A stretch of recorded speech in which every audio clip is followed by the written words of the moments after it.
नमस्ते दोस्त, सोचो एक ऐसी दुनिया जहां कैश बिल्कुल ना हो, ना वॉलेट, ना एटीएम, सिर्फ एक क्यूआर कोड और आपका फोन। अब सिर्फ यही नहीं, आप घर, कार, कुछ भी एक टोकन की तरह खरीद पाएंगे। हाँ, यह कोई साइंस फिक्शन नहीं, यह है फ्यूचर ऑफ मनी। आज इस वीडियो में जानने वाले हैं कि पैसे का फ्यूचर कैसा होगा, कैश का द एंड। दुनिया हर रोज कैशलेस होती जा रही है। इंडिया में ही देखो, डीमोनेटाइजेशन के बाद यूपीआई का एक्सप्लोजन हुआ।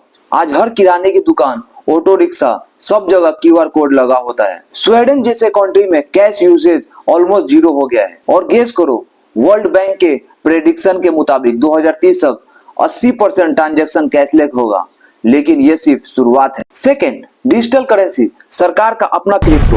अब यहाँ ट्विस्ट आता है, CBDC, central bank digital currency. ये समझ लो जैसा सरकार का अपना डिजिटल रुपीस या डॉलर, कैश की तरह लेकिन सिर्फ डिजिटल फॉर्म में, सेफ, ट्रांसपेरेंट और ट्रैकेबल। इंडिया ने भी डिजिटल पेमेंट पर काम शुरू कर दिया है और बहुत जल्दी आपके फोन में भी गवर्नमेंट बैक डिजिटल मनी होगा। इमेजिन करो, बिना बैंक के, बिना नोट्स के, डायरेक्ट आरबीआई से ट्रांजेक्शन।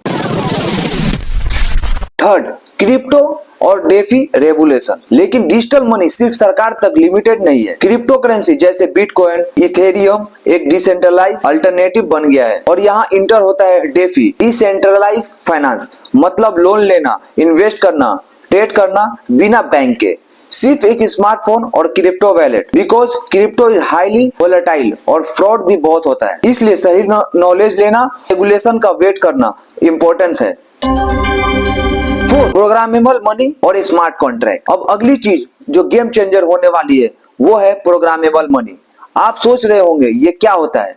मतलब ऐसी पैसा जो ऑटोमेटिकली किसी कंडीशन के पूरा होने पर ट्रांसफर हो जाए। एग्जांपल के लिए, कोई प्रॉपर्टी की डील पेमेंट तभी रिलीज होगी जब सारी लीगल डॉक्यूमेंट वेरीफाई हो जाए, बिना किसी मिडिलमैन का। ये सब पॉसिबल है ब्लॉकचेन के स्मार्ट कॉन्ट्रैक्ट की वजह से।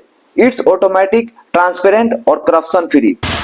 5, टोकेनाइजेशन ऑफ एसेट। आज आपको प्रॉपर्टी या आर्ट पीस खरीदना हो तो लाखों करोड़ों लगेगा। फ्यूचर में एक घर या आर्ट को टोकन में डिवाइड किया जाएगा। आप छोटी सी इन्वेस्टमेंट में उस घर का 1% हिस्सा ऑन कर सकते हैं। इससे मिडिल क्लास लोग भी बड़े इन्वेस्टमेंट कर पाएंगे। ट्रांसपेरेंसी, डिजिटल होगा उतना ही प्राइवेसी रिस्क बढ़ेगा।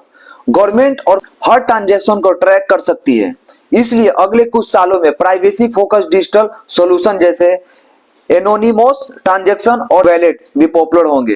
तो दोस्तों, फ्यूचर ऑफ मनी सिर्फ डिजिटल नहीं होगा, वो स्मार्ट, डिसेंट्रलाइज और प्रोग्रामेबल होगा। आप अपनी इनकम भी एआई और डेफी टूल से जनरेट कर पाएंगे बिना बैंक पेपर वर्क के। बस टेक्नोलॉजी को समझना जरूरी है। अगर आपको यह वीडियो इंफॉर्मेटिव लगा तो लाइक, शेयर और कमेंट करके बताइए क्या आप क्रिप्टो और फ्यूचर समझते हैं या नहीं।